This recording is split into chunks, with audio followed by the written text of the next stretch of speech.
Damn.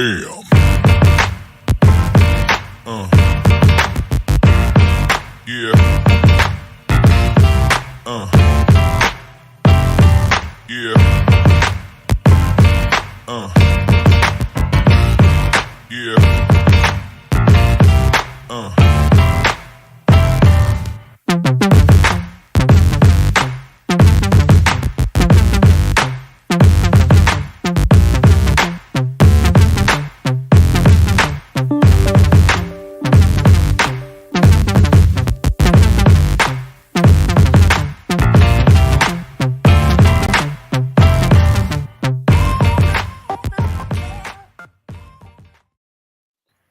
Hey everybody, how are you doing? How are you doing? How are you doing?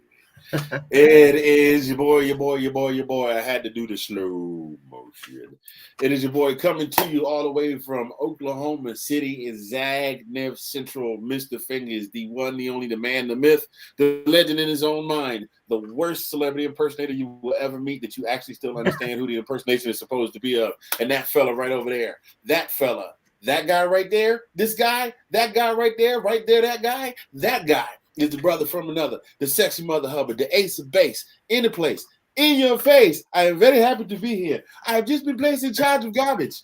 Do you have any that requires disposal that I don't have to break my arm trying to pull out from under the table? Thank you so much. That is the man, Colin P. from the TV in the SEC. It's getting longer and longer. Oh my God, man, it's getting crazy. So what's up with you, man? Oh, not much, man. Just doing the thing, man. Still working a bit. I had to work both weekend days this weekend, but yeah, recovering from almost a cardiac, a coronary with the Dawgs. Give us a scare against Missouri, but I'm recovering from it. So, how about yourself? Oh man, I'm not doing too terribly bad, but I think after this weekend, there's at least one video from my drop collection that we can get rid of. Ain't nobody worried about no Georgia. We might have to get rid of it. Yeah, we might have to put that one away for a little bit. But not a bad weekend. Watched a little football, ate a little food, trying to watch that diet, trying to keep the caloric intake down, keep the starches down. But I mean, I still get them late night cravings for a Coca-Cola and a box of Mike and Ike's. And my favorite store is out of Mike and Ike's right now. That should be a crime against all mankind. But we ain't gonna say nothing. But not like talking about though. That's that DC thing, but not like talking about. That's right. So yeah. So hey man, we might as well go ahead and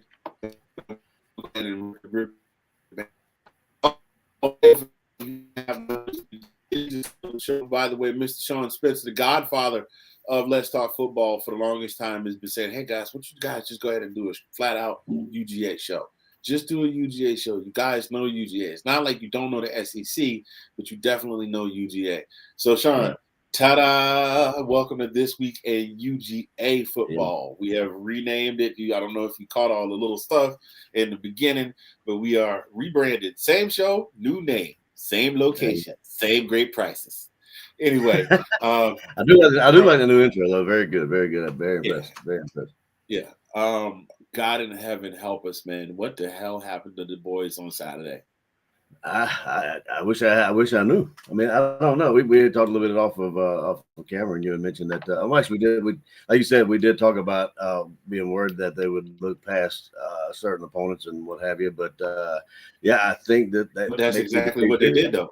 Yeah, that's what I'm saying. I mean, I think that's the case. Because I mean, struggle with Kent State, and then come into Missouri, which was a hostile environment. It was crazy in that stadium. But yeah, it just looked like that stadium was rocking like we were playing at Bryant Denny, bro. No doubt. Or Jordan Hare. Yeah, and those are two of the hardest stadiums to play in. Oh, and Neyland Stadium. Those are probably the three hardest stadiums in the conference to play in. That and Sanford. But I mean, that's our home stadium. But if anytime we travel, Alabama, Auburn, Tennessee, three hardest stadiums to play in, hands down. And we were in Missouri, and they were cheering. I mean, they were ready. I think they were ready to rush the field. They honestly were. Yeah, I mean, and they, If we didn't turn, I see that's what the thing crazy with me is like, we've always been like a first half type of team, and what how we won that ball game was in the fourth quarter. Not this We week. came back. You know what I mean? Not this week. Not this week. Not this past week. No.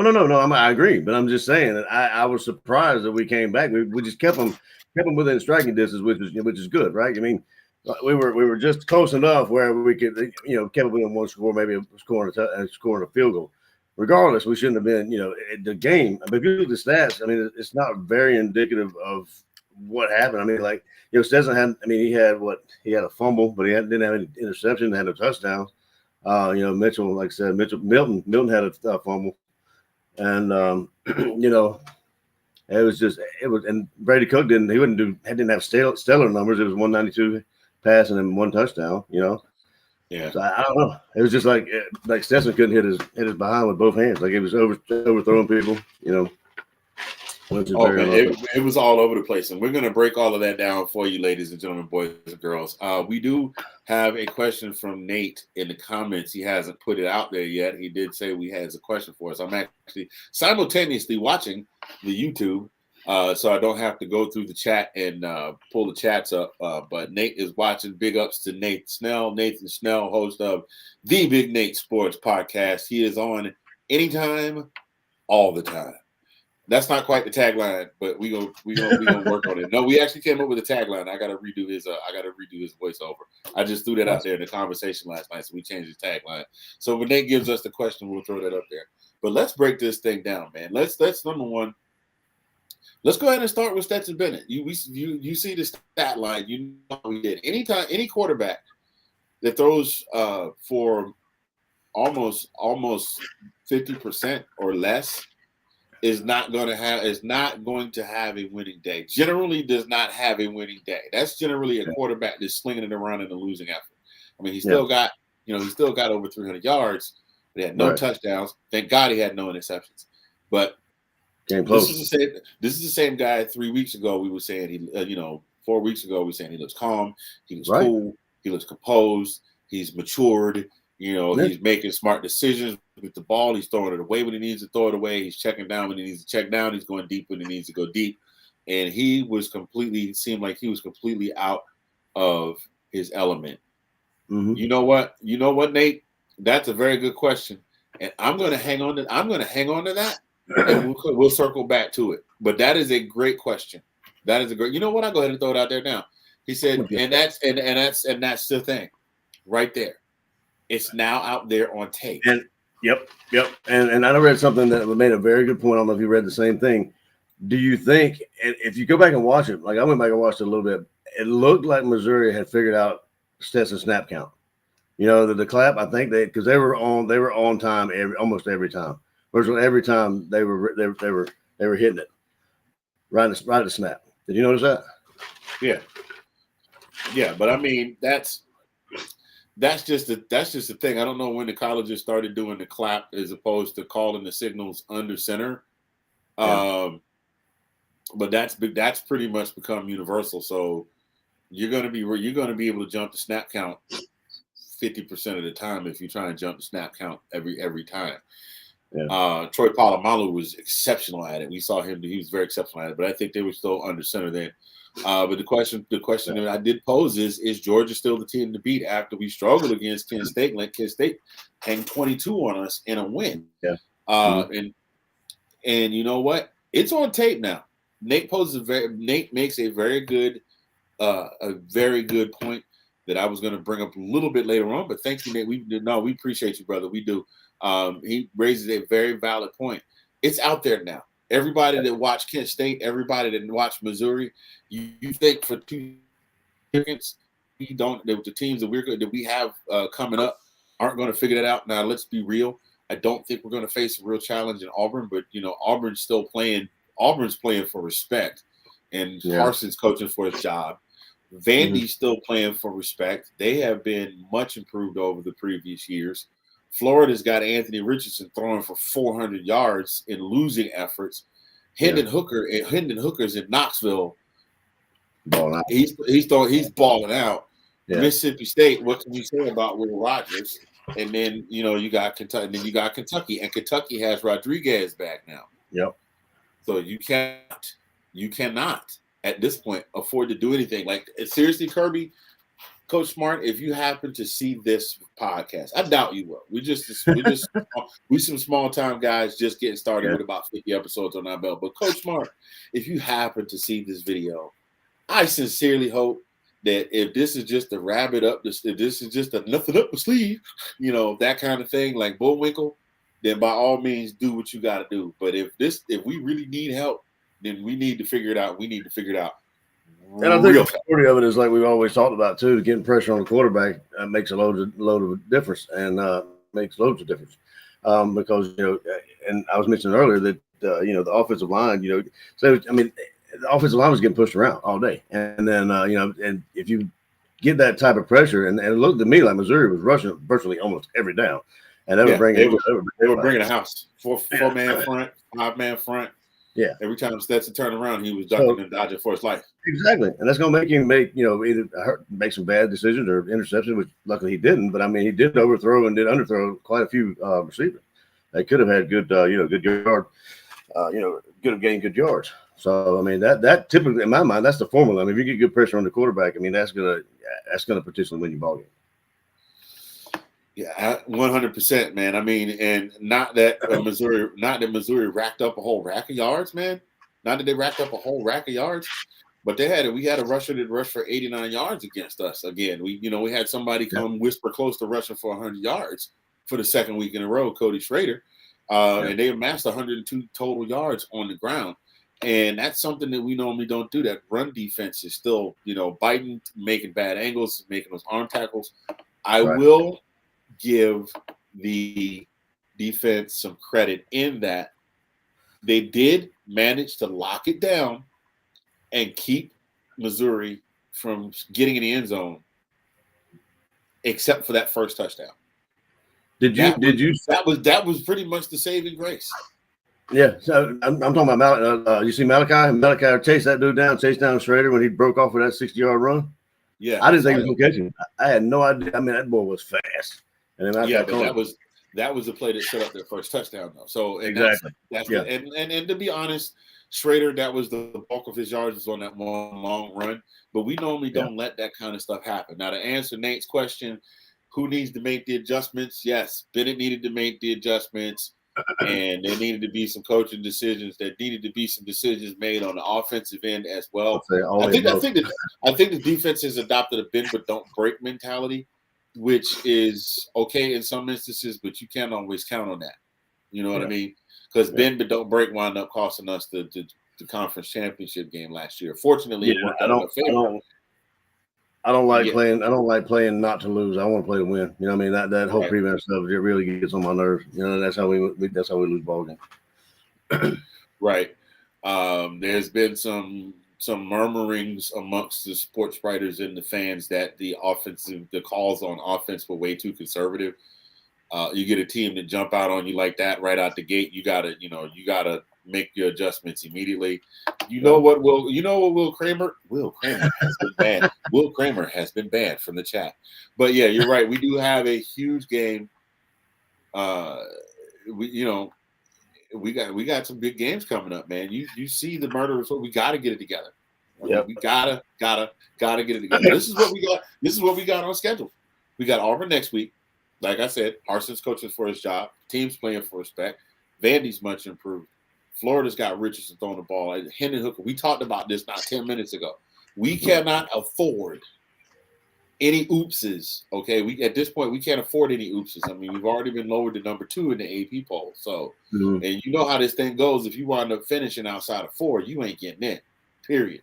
Right. It goes to ask the question is, I mean, will this wake them up? Will this wake up the Dogs? I mean, like, what will it take? Like, you would think that they can Kent State will woke them up a little bit, but then they come into Mizzou and have a battle on their hands. I mean, does this actually wake up a sleeping dog? Should I say? I mean, it just somebody needs to wake them up. I think so. Well, you did see the quote that I sent you earlier yesterday that Kirby said that They said, was this a wake-up call? He said every team needs a wake-up call at some point during the season. Doesn't matter where you are, if you're looking on all cylinders, every team needs a wake-up call, and this was definitely one for us. You know what? I'm going to address this right here. I'm going to address this comment right here. Somebody said that they predicted 3-3 for the remaining games. This same person also predicted that the Colts would win yesterday and win by double digits. Guarantee. Guarantee. Is the identity still being developed? You know what? I'm going to go ahead and address that. Well, I'll let you answer that question. Do you think the identity is still being developed amongst the squad? Because we do have a goodly amount of new faces, both on defense and offense. So, what do you think? Yeah, I mean, I feel like it's probably to a point affecting them. Yeah, because but it's still, like you said, we got some young guys in there trying to figure out each other and play alongside each other. I mean, that's got to have some kind of effect, but I mean, I don't think it's overall, effect of what's going on. I mean, I think it's attributed to what you said. I think it kind of got a little bit. The national champs, I think, it kind of got in their head a little bit. Maybe I'm wrong, but that's what it looks like to me. But I think the identity, yes, it is being, I guess, kind of developed between those young guys. Yeah, and this, here we go. Here's a good one right here, Tennessee, but also we can't count out Florida. Now let's be honest. Florida does not have the greatest defense on the face of the planet. Florida does not have the greatest defense on the face of the planet, but our defense has got to tighten up. You got Anthony Richardson out here making a campaign to at least be a Heisman candidate. Maybe not win the Heisman, but the boy is balling, and we can't let a guy like that go out. We haven't really faced a quarterback yet that has that kind of capability. Right. The closest thing we thought we were going to face leading up to this point was Spencer Rattler. And Spencer Rattler is who we thought he was. He's 100%. But now you're talking Tennessee with Hendon Hooker, Kentucky with Will Levis, and Chris Rodriguez is back. And you can't play with those boys at all, period. No. That secondary's got to. I mean, it's got to tighten up. We saw that against Missouri. I mean, the secondary kind of was getting exposed there a little bit. Everything, even Ringo, was getting he didn't look like himself. Ringo got burned a few times, and that's absolutely. I hate to say that because that's our hero from the national championship game. There were a couple times when he and Chris opportunities for some interceptions that would have turned the tide of the game. But I will say that the defense definitely, I'm just going to say the defense definitely held us in the game. We didn't cause any fumbles. We did not cause any fumbles, and we did not get any interceptions, but we still managed to hold them at bay. So, we did get a couple of sacks and a couple of 6 tackles for loss. So I'll take that. Yeah, and what I noticed is that Bauer wasn't a factor, early in the game. Oh. He didn't see one pass. I mean, I think Big O saw the first pass. He's the only tight end that saw that one. But the first pass for a gain, and then I don't know what they were doubling him or covering him or smothering him or whatever. But I mean, he was not. He was being blanketed. Or the Stetson couldn't get it to him or what? I have no idea. But yeah, he was not. He's a non-factor. He's usually, right there at the very beginning. Well, here's the thing that I'm trying to wrap my head around. McConkey obviously is inside his head for whatever reason because he had another couple drops. Yeah. Oh yeah. Mm-hmm. He had another couple drops. So he did manage to catch a couple, and we're definitely missing AD Mitchell. I think AD's basically our number one receiver with Brock being the number 2. It's kind of a 1-2 punch. But You've got 2 of the best tight ends in all of college football right now on your squad. Why are you not finding a way to get the ball to them? Bowers has proven himself to be a playmaker. Yeah. Inside and out. You got McConkey. I mean, the only way to, get back up on that bike. Yeah. Get back up on that bike. But a lot of the play calling, I will give this. Kendall definitely trying to make that comeback. That first run that he had. First run he had was awesome. But again, this is where we had the key mistake. Hold the damn ball. We cannot afford when we have a team come out and punch us in the mouth and you have a 20 to 25 yard run from scrimmage, the first play of the game, to fumble the ball and turn it over on your end of the field and give them momentum. Yep. Also, Stetson Bennett, Butterfingers, Yeah. as our boy Chisel Adonis like to say. Shout out to Chisel Adonis, banging content creator. Some of the greatest NFL commentary you ever want to see. Go check him out. And he gets Butterfingers on a snap. He's reaching to the front of him for the ball. Ball hits him in the elbow, and he's chasing after it. We got to get those things under control. These are simple things. These are things that you should know and have been taught since you were playing Little League. And I know they teach that kind of stuff in JUCO, Stetson. I'm still riding with you. You still my boy. But you got to get that stuff pulled together. The offensive line. That offensive line was – I'm not going to say what I was going to say because that mess around and get us canceled. But that offensive line was very wide open. Yeah. I started. Well, like I said, though, they were bringing the house every time. So I mean, they were getting pushed around.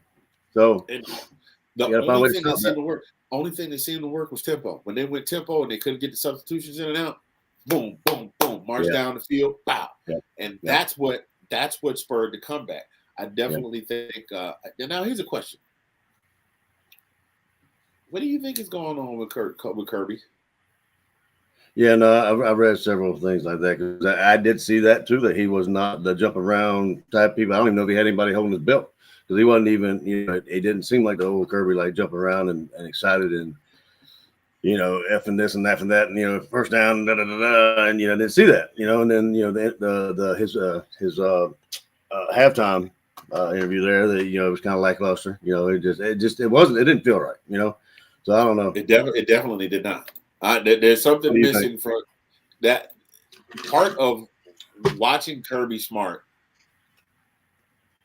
Part of watching Georgia games as of late also entails watching Kirby Smart. And if you don't know, if you've never seen a UGA game before, Kirby Smart is one of the most animated coaches in all of FBS. He gets in there and he's jumping up and down. He's excited. He's animated. He's cussing at his players. He's tearing off his headset. He's pointing. He's screaming. The get back coach is pulling him back on the sideline. We haven't seen any of that all season.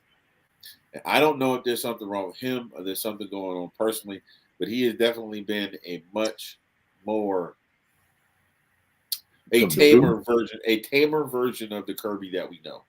Yeah, well, I mean, to be fair, we did see it in Oregon. I vaguely remember seeing a little bit of South Carolina, but we haven't seen the last two games. That's for sure. But definitely yesterday. Not at all. Definitely this weekend.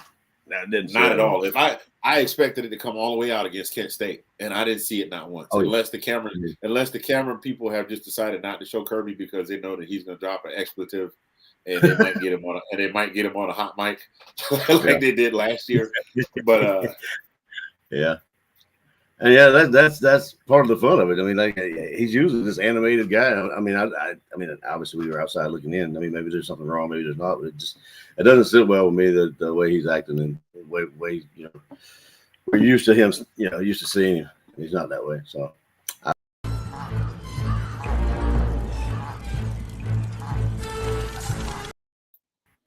Sorry about that, Debo. Debo was like, "You've been waiting to use me. You need to go ahead and use me." Yes, we definitely won in a squeaker. 4 points. Yeah. We barely won by 4 points against the unranked team in the SEC West in the Missouri Tigers. And those kids were excited. They were ready to rush the field. They were ready. You could tell someone had the face fit and everything. Now, when we started to mark the comeback in the fourth quarter, you could feel some air out of the coach, definitely. So anyway, we're going to keep this thing moving on along here, ladies and gentlemen. We want to go ahead before we go another further. Those of you that are watching, thank you so much for watching. If you're watching the replay, appreciate you. Go ahead and hit the like button. Go ahead and share it with everybody that you know that is all into UGA football. And make sure that you hit the subscribe button, whether it is to our Facebook page, whether it is to our YouTube page, however you're watching it. But before we go another further, we want to go ahead and send a shout out to our sponsor for the evening. Why don't you guys stay tuned, and we will be right back.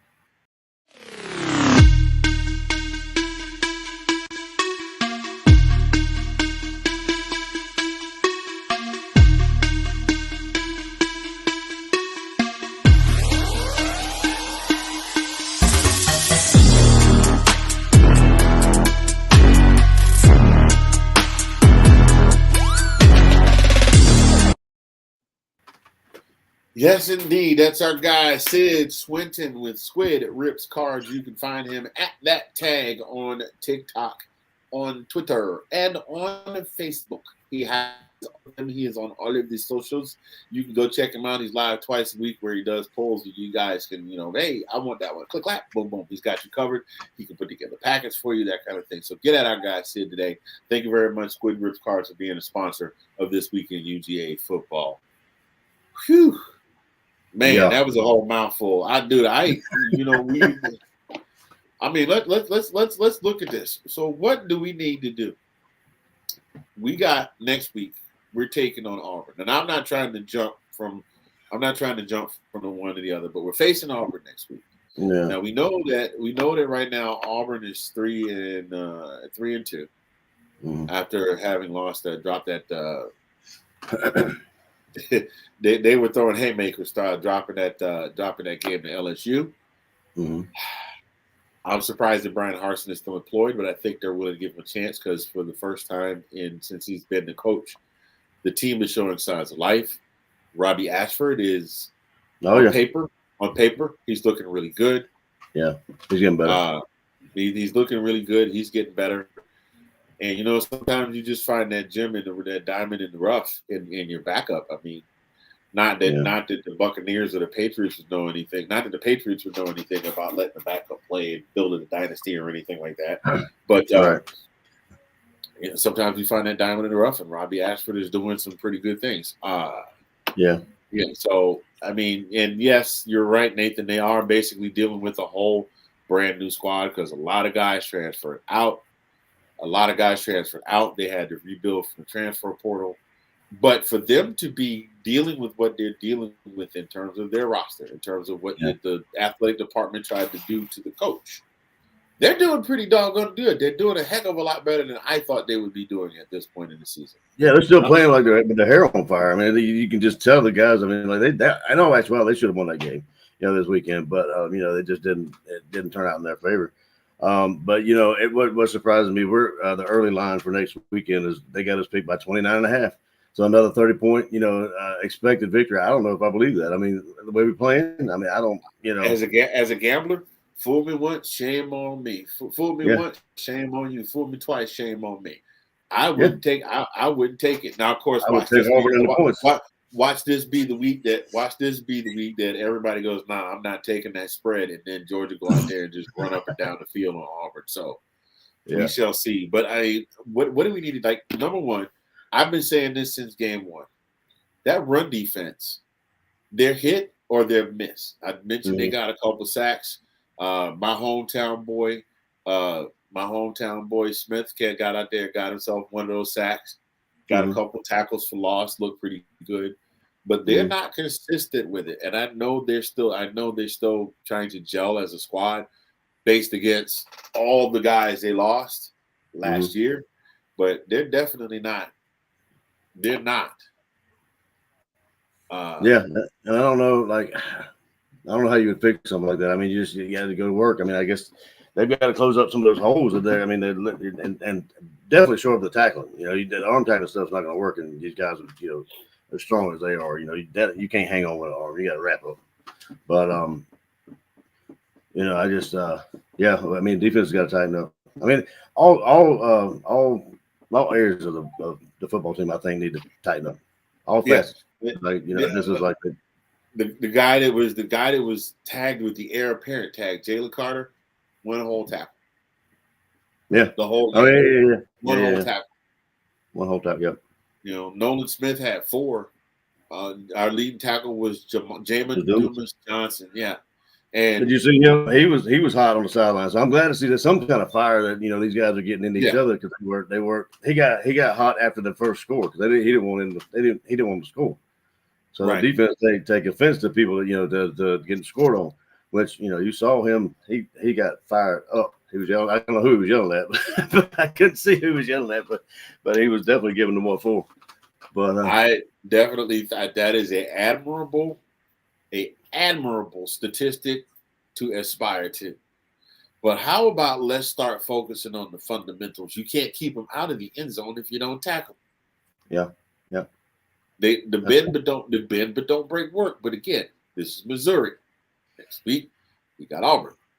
The following week we got Vandy. I've called them out already. I'm not gonna call them out again. You can't keep depending on bend but don't break. Well, on the flip side of that, look at Missouri's defense.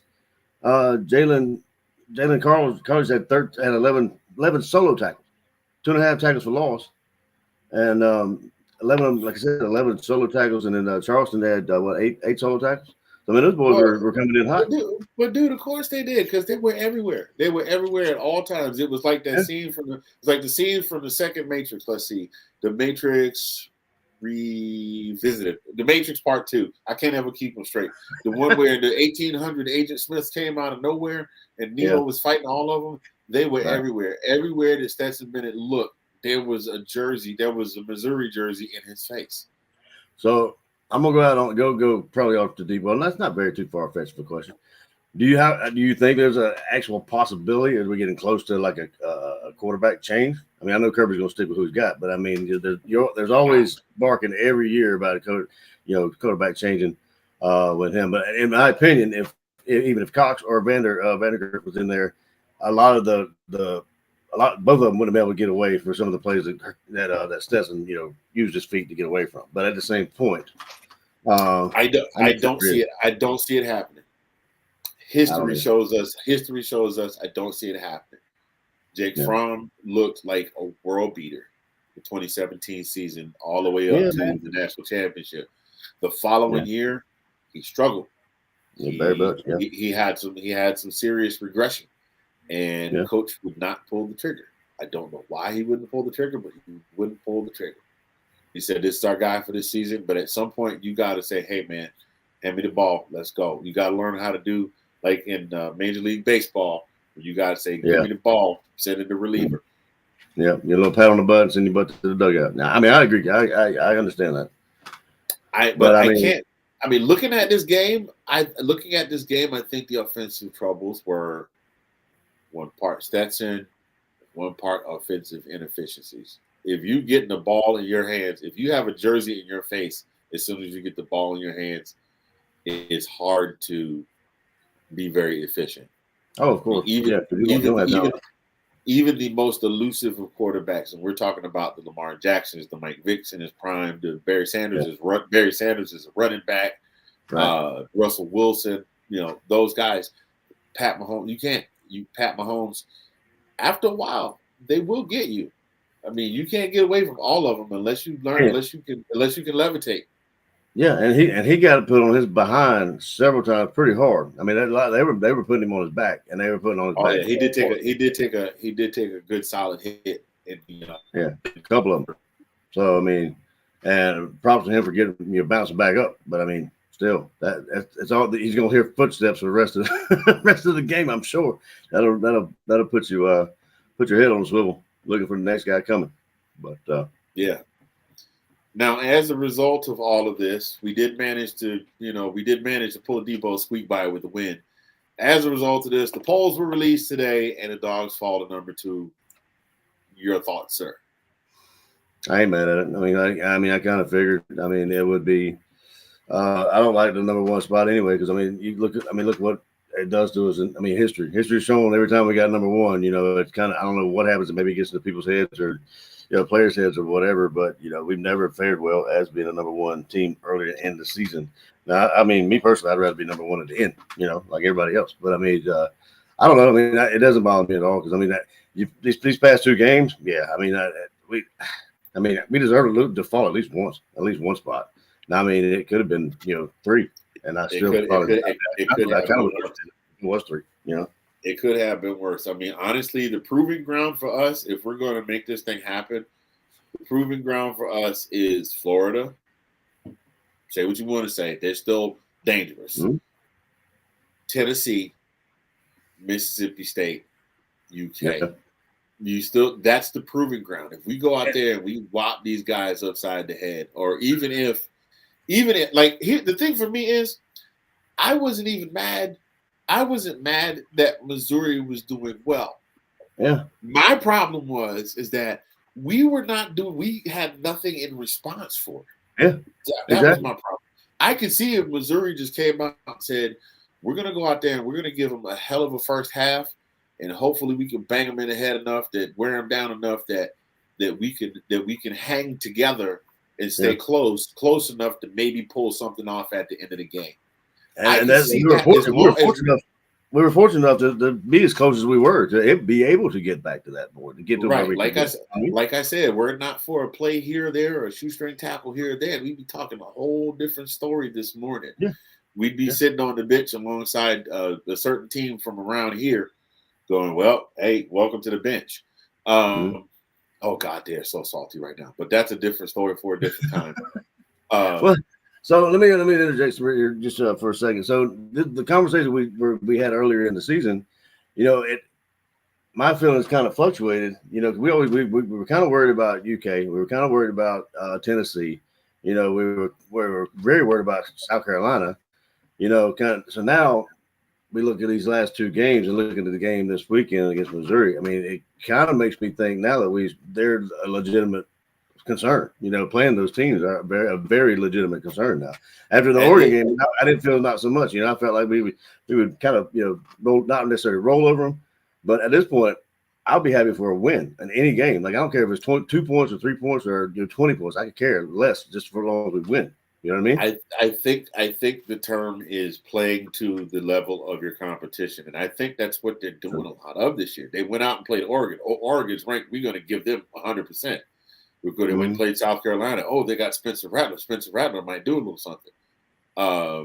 They played Sanford. Now Sanford wasn't going to really be able to do much, so they just kind of pulled up. They played, but they pulled up. But Kent State and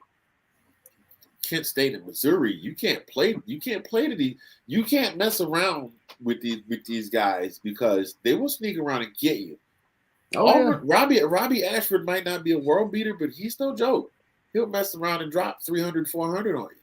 Same thing with Florida. That's absolutely true. I mean, that's a huge game. I mean, that's on a world stage. Everybody will be watching that game. So I mean, Florida's going to come to play regardless. So at this point, my philosophy, I'm the coach. I'm in the locker room.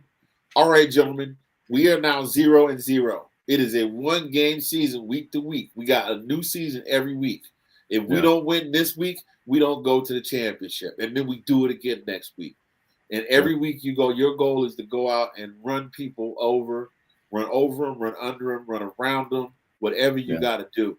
Give them the what for. Give them what you was giving everybody else last year. Yeah, because you can't play with these things.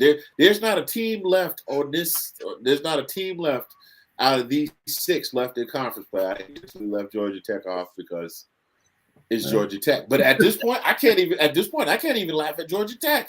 No, I mean that's true. I was about to say that. I said you can't really. I mean the way we're playing. I mean it would be a legitimate concern. Like I said, whoever we play right now would be a legitimate concern for a loss. You know what I'm saying? Like, here's my thing.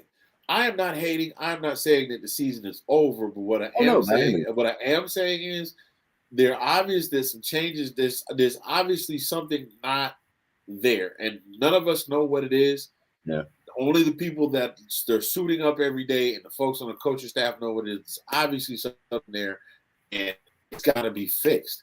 Because if these guys want to make a serious run at another championship title, they're going to have to step up. Period. There's no semicolon, there's no hyphen, there's no nothing. They're going to have to step up to the streets, like the boy with the big afro and the hat that can make his neck go like this in the movie. You're gonna have to step up. You can't just show up and go, "Hey guys, I'm here. Did I miss the party?" No, you got to go out there and do it. Yeah, I agree. Like I said, and all these, I mean, people that want to blow out can't hang that up because I don't foresee us blowing anybody out the rest of the season. I would be pleasantly surprised if that happens. If we blow somebody out, I mean, we hang 20 on somebody. I mean, that would be a very good surprise. But at the same point, I would just be happy for a win. I don't care at this point because I mean, it looks like, I mean, unless the ship gets right, unless we right the ship, it's going to be close ones here on out. I don't know if my heart can take it. Be honest with you. My heart hurt this weekend, dude. It was bad. And and you know, and you know, and you know that the doggone social media groups are on fire right now. Oh yeah, The I told you so crowd is. Oh, you back. knew they were waiting on it. They were waiting on it. They were waiting on it. They were waiting on it. They were chomping at the bit. They were waiting on him to screw up. They were waiting for him to have a bad game and say, see, this is why I've been saying all this time Stetson Bennett needs to not be the quarterback. And this is why Stetson Bennett needs to not be the quarterback. And I'm just, I mean, I had a few comments. I had a few comments to throw out here and there, but somebody I know, I won't say who, but somebody I know was in this, somebody I know that might be over there was definitely stirring out in the Hey, it took me that guy telling me to mess around. It took me that guy telling me to be out of shot. Sorry, go ahead. No, go ahead. What'd you go? I was saying that it only took me one time to see the guy. Some guy said something like, "I played football. I played more football."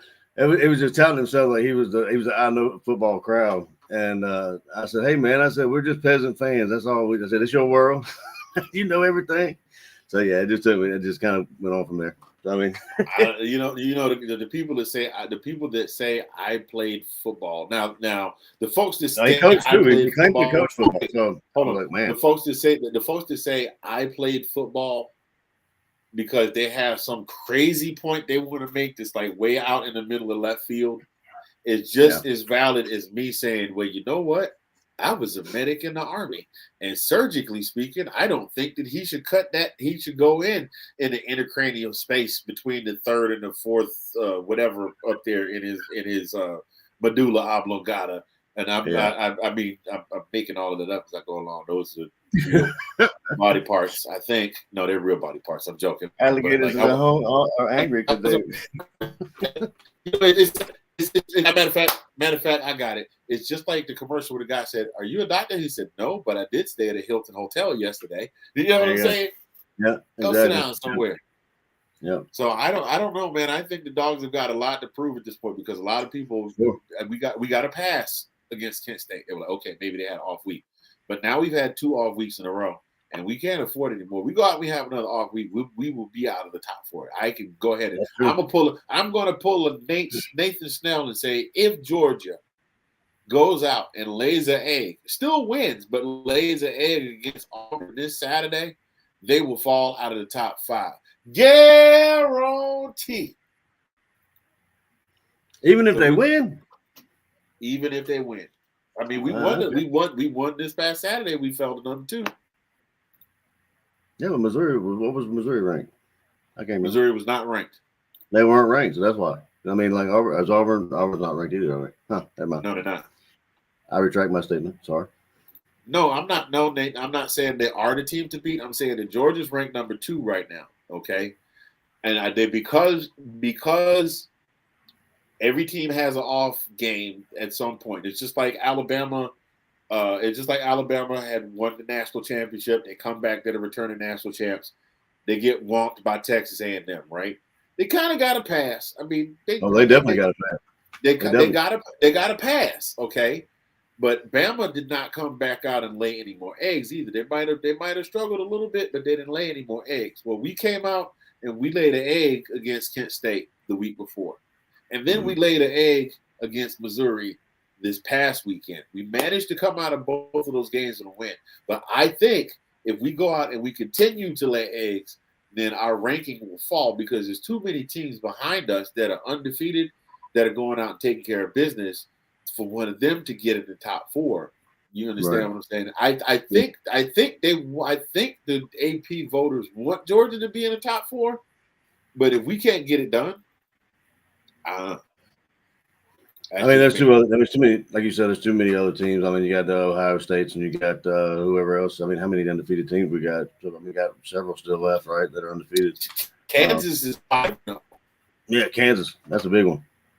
Oklahoma State is undefeated. Yeah. Ole Miss. Tennessee is undefeated. Ole Miss is undefeated. We got too many. I mean, we got too many undefeated teams just in the conference alone to be playing around and going out and laying eggs against people.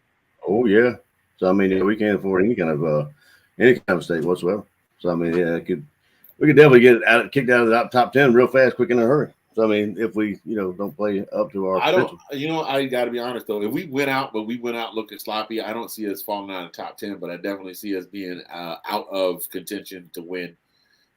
Out of contention to be in the top 4, unless we get into the conference championship and then just beat the ever-loving dog turd out of Alabama. That would be the only redemption. If we win the East, sloppy win the East, and then go to conference championship and just run up and down the field on Alabama, that's the only saving grace. Having said that, we got a few people in the chat tonight. I don't know if you've been watching. We got our guy Will Kramer down there in South Carolina, diehard Commanders fan, diehard Gamecocks fan. We got our guy Nathan Snell of the Big Nate Sports Podcast, all part of the Let's Talk Football family of shows. And you can see us anywhere and everywhere at any time of the week. Where? I'm glad you asked. Watch this so you can see where. We'll be right back.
And we are back, ladies and gentlemen. That is the full slate and lineup of Let's Talk Football shows. You can catch them, just like the ad said, anywhere and everywhere. This is This Week in UGA Football. Mr. Fingers here in Oklahoma.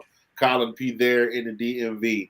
We appreciate you guys stopping by. Please like, please share, please subscribe. By the way, that reminds me, I got to put the other part of the intro back on there, the part where, my man, we got to lay the hammer down. You got to put that back on there. That's Sean's favorite part of the show right there. We missed that. Yeah. Godfather, if you're watching, we appreciate you. Check in with us. Let us know you checking us out. So we were talking about our woes against Missouri and what we got upcoming. Like I said, we got Auburn coming up. And oh, by the way, tomorrow we'll be doing a real short special, Colin. I'll talk to you about this after the show. We will be having an Auburn insider join us for a short half-hour show, about roughly an hour and a half before the roundtable comes on. I am also part of the Roundtable NFL show with my colleagues Nicholas. I want to smoke and Diversity with Delilah. So we're gonna have an Auburn insider come on, and we're gonna kind of chop it up a little bit for about a half an hour, so talk about some things. So I want to talk about. Well, let me get to this question from Nathan real quick, and then we'll move on to our next subject. Does scheduling matter?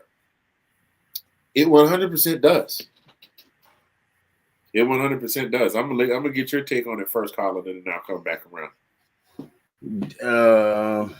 Yeah, I mean, it absolutely matters. So, I mean, in my opinion, I wish, I've definitely said that I would rather us play Alabama more during the regular season, more, and instead of maybe the the Vanderbilts and that kind of stuff like that. But I know we have contractors and all that kind of stuff with the schools and that kind of stuff. It's very, very probably complicated process.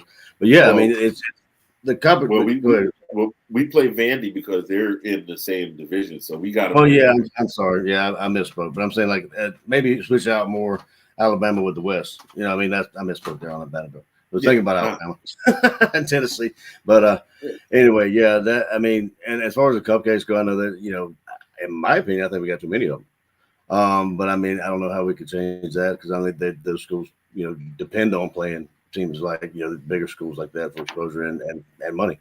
But I do think it plays a part. But I mean, if you look at our schedule on paper, when I looked at it, I didn't really, nothing really jumped out at me as being a hard game. But what was I wrong?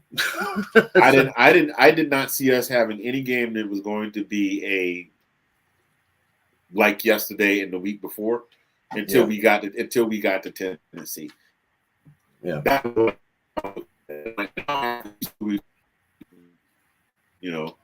Now Auburn, I don't know, could be some trouble. Tennessee, could be some trouble. I said that last year, but this time last year, week 5, I was like, okay, we good till we get to Kentucky. And then when we got by, and Kentucky was the only team I had on the schedule was going to give us a run. And true to form, they were undefeated when we played week 6. So, next week will be a year since we linked up with Kentucky. And Kentucky gave us a beating on the head for a little bit as far as getting downfield until, the defense clamped down and we opened up on them. Now, here we are going into week 6, and I'm like, dang, we got Tennessee, we got Kentucky. Florida might be tricky. We got to be on point because Auburn might make us look bad. And we're playing in Auburn because they played at Sanford last year. Right. Yeah, and that's the thing is those away games, man. You really after this past weekend. There's no sure thing, definitely. Yeah, now for me to answer your question, Nathan, I definitely think so as well. And if you look at a lot of these powerhouse schools, you look at a lot of these like if you look at the SEC scheduling, it definitely. I looking at our schedule, looking at Alabama's schedule, it looked like we had a whole bunch of cupcakes on the schedule. And I get it. We want to give the smaller schools the exposure, but at the same time, are we really doing our kids an injustice by setting them up with these early tune-up games and then jumping into the conference schedule, and all of a sudden it's like, oh, wait a minute, these guys hit harder than the guys we played last week. Right. You know what I mean? I think it would be great if we schedule a beat them in the mouth game to start off the season every year, whether it's in conference or out of conference. I was looking forward to the game against Oklahoma next year because I'm like, God, Oklahoma week 3, let's go. Yeah. Look at when's the last time we played LSU? It's been a while since we even played an LSU, right? It's been like at least 3-4 years, or did we play them? 3 seasons. Yeah, 3 seasons. I'm saying like teams like that. We play Auburn. I believe we play Auburn every year. That's a home and home every year, and then we play. I think one other team from the West. We play our divisional schedule. Right. We play Georgia Tech. We play Auburn, and then we play the cupcake games and whatever other team from the West. So it's 2 games in the West. 2 West games. 2 West games. Our 2 West games. The entire East Division, Georgia Tech, and the 2 or 3 cupcakes that are built into the schedule. Right. Honestly, my feelings would not be hurt if we did away with cupcakes. Yeah. We live in the age now where, because of the amount of television exposure that we have that's out there, there's so many offshoots. For crying out loud, Savannah State was on TV last 2 weeks ago. And you never see Savannah State on TV. Also on TV 2 weeks ago, Howard played Morehouse. You never see the HBCUs on TV playing ever. You get the HBCUs on TV now. So you got these FCS schools out there getting big TV time, like Georgia Southern. I remember Georgia Southern getting big TV during the Tracy Ham years, and now you got teams like JMU and OGU and all those teams are getting the big TV. They're getting some TV time. It's not a necessity. It's not a necessity anymore. Right. Us to have to play those teams, because for me, like, let's just say I wasn't a Georgia fan, okay, but I watch football. Like, I don't have a team. I just watch football. And I love football, and I look at Georgia's schedule, and Georgia's 12-0, and then I look over here at Iowa State, and Iowa State has played Ohio State, Michigan, Oklahoma, USC, Georgia, Alabama. Let's just pretend that Texas is really good right now, and I'm not knocking them. It's just they have some difficulties. You know what I'm saying? And they have a schedule for 9 or 10 head busters, as we like to call them, and then a couple of cupcake games, like maybe 2 cupcake games and 10 head busters. you're undefeated and you're undefeated, and you beat all those teams, you're getting my vote over this team here. Or I'd be more inclined to give the one-loss team with the tougher schedule the nod over the 12-win team.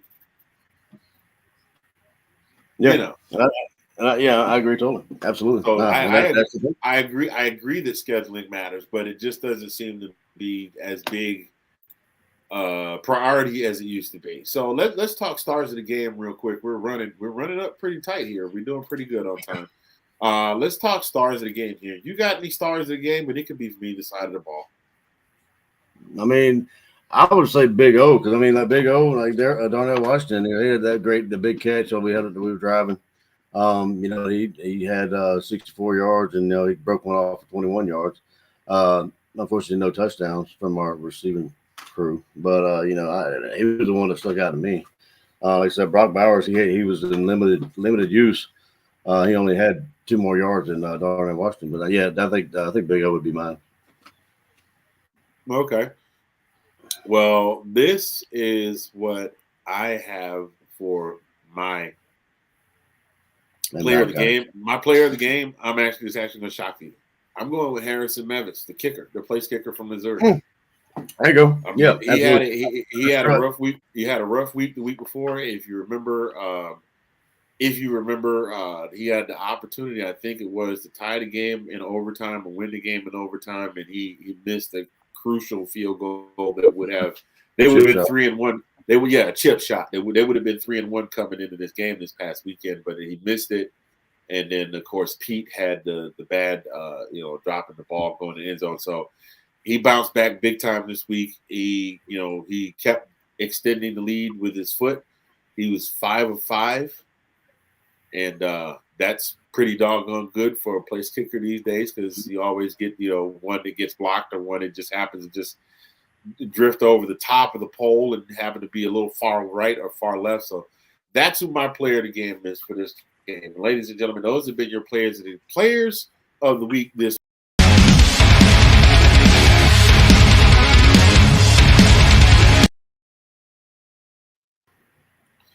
Yeah, I had to get that in. I forgot to play that before the segment. So there we go. So that brings us to doggone it, I forgot which one it is now. Which one is it? I think it's that one. Yep, that's the one. All right, ladies and gentlemen, now that brings us to I'm learning the show, and I'm learning what I got as we go along. That brings us to our final segment of the evening, ladies and gentlemen.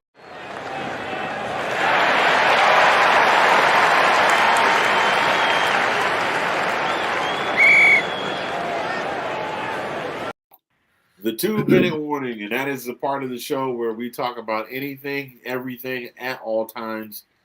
Not at all times. This is to give you a little something to go with you when we sign off. Colin, I'm going to let you go first, sir. Man, I don't have too much. Too much, really. I mean, man, I might have to throw it back to you. I don't have anything on top of my head right now. I got one for you. All right. If you are a person that does not have any type of pollen allergy whatsoever, please appreciate it, because I'm suffering. These allergies are kicking my butt, bro. I even remember to take my pill, and it's starting to wear off. It started wearing off about 10 minutes into the show, and I don't know if you can hear it, but I am just about blocked up. And I don't want to take my allergy pill just yet because it's early. I don't want to be sitting over here at 10 o'clock and drooling on myself. So if you don't have any pollen allergies whatsoever, or no food allergies, no nut allergies, or nothing like that, be exceptionally grateful for it. That's all I got. Back to you, sir. Yeah. All right. I'm going to say something you said a while ago. About sleep. Make sure you get your rest, man. Because, I mean, and even if you're taking the allergy medication or whatever, I'm saying make sure you get your sleep at night. Because, I mean, you don't want to be sitting on the couch and be just sitting. I mean, I've done this several times. Just sit on the couch and just be watching TV and make sure you get your solid 8. Some of you people might not have to function, might not have to 8 to function. I need 8 to function and 8 plus to function. But and then you get to the point that you need 8. Probably you don't need more than that because you sleep too much, and then you're tired because you slept too much, and which makes no sense to me. It makes no sense. You're still tired when you sleep too much. But anyway, get your rest. What is this? Too much sleep? Too much sleep you speak of. What is this? Exactly. Compute. I'm It does tired. not. Yeah, exactly. Yeah, and that makes no sense. Maybe- If I sleep like maybe- 10 hours, nah. Maybe it has something to do with what you got into last night. I didn't get to, it wasn't all that. It was this whole week. I think maybe I'm working too much. That's probably, I'm gonna waste it on that. But yeah, that definitely didn't help last night. Let's put it that way. Did not I feel help you, brother. my cause. Did not help my cause. I feel you 100%, my brother. I feel you 100%. Well, ladies and gentlemen, that will do it for this week's edition of This Week in UGA Football. We're not going to be doing the college traditions on the show until we figure out some kind of way to get it to play without making the doggone video hang up. So we appreciate you on behalf of myself and the brother from another column P from the DMV and the SEC talking UGA with me on a Monday from OKC. We appreciate you, brother. On behalf of my co-host and myself, we will see you. We got a special edition. Don't forget to tune into our special edition tomorrow. That will be on at 6 p.m. Central, 7 p.m. Eastern. And then we may not do another show this weekend because, not this weekend, but Thursday because, we do the Thursday show. Colin and I will talk about that. We'll make an announcement about it. We'll talk about it after we go off the air. But this has been This Week in UGA Football, and we appreciate you. And we'll see you next time. Go Dawgs. Go Dogs.